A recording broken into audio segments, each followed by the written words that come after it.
এশার নামাজ পড়ে কেঁদেছো, বান্দা নামাজের মুসল্লা যখন বসে যাও, আমি আল্লাহকে তোমরা বারবার বলো আল্লাহ আমার গুনাহ মাফ করে দাও, তারপরও আমি তোমাদের গুনাহ মাফ করে নেই। তারপরও তোমরা নিশি রাত্রে মানুষ যখন ঘুমে যায়, তোমার বিবি যখন ঘুম যায়, তোমার ছেলে যখন ঘুম যায়, তুমি নিশি রাত্রে ঠান্ডা পানি দিয়ে ওযু বানিয়ে নামাজের মুসল্লায় বসে তুমি আবার যখন ডাক দাও রব্বুল আলামিন, পৃথিবীর কোনো মানুষ আমার গুনাহ সম্পর্কে জানে না, তুমি আমার গুনাহ সম্পর্কে জানো। আমি এমন গুনাহ করেছি আমার বিবি জানে না, বিবি গুনাহ করেছে আমি জানি না। আল্লাহ তুমি সব কিচ্ছু জানো, হে আমার প্রভু তুমি আমাকে মাফ করে দাও। আমার আল্লাহ বলে তারপরও যদি তোমাদেরকে আমি মাফ না করি, তারপরও বান্দা তোমরা আমার রহমতের দরজা থেকে ফিরে যাইও না। আমি তোমাদেরকে হুকুম দিচ্ছি, ওয়ালাউ আন্নাহুম ইয যালামু আনফুসাহুম জাউকা, বান্দারে যদি গুনাহ করে ফেলো আমার রহমত থেকে মুখ ফিরে তুমি চলে যাইও না।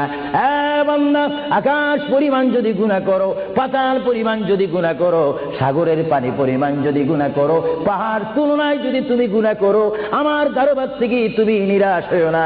বান্দা আমি তোমাকে একটি রাস্তা পাঠাই দিচ্ছি, একটি পথ তোমাকে আমি দেখাই দিচ্ছি। সেই পথটি কোন পথ তোমরা জানো? ওয়ালাউ আন্নাহুম ইয যালামু আনফুসাহুম জাউকা, বান্দারে যখন তোমরা বরবাদ হয়ে যাবে তখন তোমাদেরকে একটা পথ আমি তোমাদেরকে দেখাই দিলাম, সেই পথটির নাম হচ্ছে আমার রাসূলের মদিনা। জোরে বলেন সুবহানাল্লাহ। বান্দা আমার নবীর দরবারে গিয়ে কেঁদে কেঁদে তোমরা বলো ইয়া রাসূলুল্লাহ, ইয়া হাবিবাল্লাহ, আয়া আকা ইয়া রাসূলুল্লাহ। আল্লাহ কোরআনে বলেছে ওয়ালাউ আন্নাহুম ইয যালামু আনফুসাহুম জাউকা ফাস্তাগফিরুল্লাহ ওয়াস্তাগফার লাহুমুর রাসূল। আল্লাহ বলেছে হে বান্দা তোমরা ডানে না গিয়ে, বামে না গিয়ে, পিছে না গিয়ে তোমরা সরাসরি আমার নবীর কদমে চলে যাও। আমার নবীর কদমে গিয়ে আমি আল্লাহর দরবারে তোমরা তওবা করো।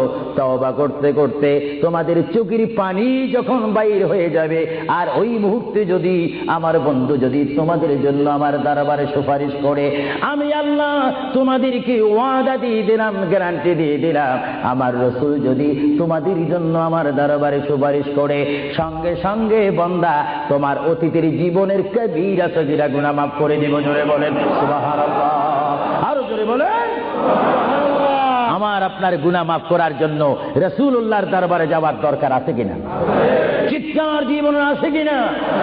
এটা কোরআনের অপব্যাখ্যা নয়, কোরআন শরীফের আয়াত। ওয়ালাউ আন্নাহুম ইয যালামু আনফুসাহুম জাউকা, যারা তাফসীর পড়েছেন, তাফসীর জালালাইন পড়েছেন, টাইটেল পড়েছেন, বুখারী পড়েছেন,